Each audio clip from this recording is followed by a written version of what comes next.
I'm not an expert on astronomy or the night skies. I am a resident of Cook County in Elgin, and I am here to talk to you actually about the street light in front of my house. So what's so special about this street light? Actually nothing. It's just a garden variety municipal street light, very much like almost every other street light in America, I imagine. It's been in front of my house the entire 8 years I've lived there, and I've never really thought too much about it until recently. It's just been sitting there, going about its business, keeping the neighborhood well lit and safe, or so I thought. Now this is, granted, it's a pretty bright light. Thought that was probably better for security too.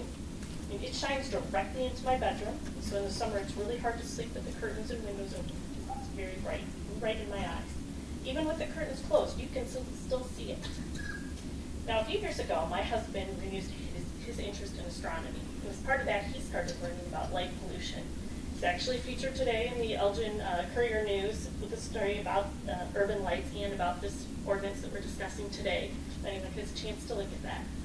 So, when he was learning about light pollution, he said he wanted to change out the fixtures on our home to be night sky friendly, which he did. He also emailed the city of Elgin and mentioned his concerns that Elgin's lighting was not night sky friendly. And he actually received a response from them asking what they could do.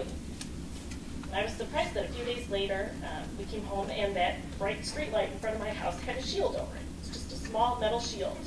That's all that there was to it. And I could not believe the difference the first night we went to sleep with that shield in place. Our room was so much darker. I could sleep so much better.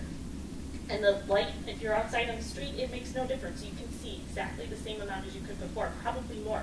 Because instead of that light throwing light up into the air and out to the side, now it's all down on the street and the sidewalk where it should be.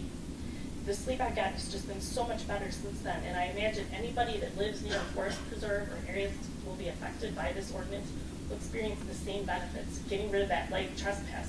I mean, obviously the benefits to the night sky and preserving the night sky are great, but for somebody who mentioned how will this really make a difference? It will make a difference even to an individual. Even one light, and the neighbors around our house have also commented on the difference. It still is bright, but all of a sudden our rooms in our houses are nice and dark. So it's such a great idea. And as somebody else pointed out, there's really no additional cost to this. It saves money for the taxpayers with using more efficient lighting, and yet it can improve people's quality of life. So I really thank everybody for their support, and just wanted you to know that this is something that will definitely positively impact just the average citizen. Thank you. You didn't have a solution, I was going to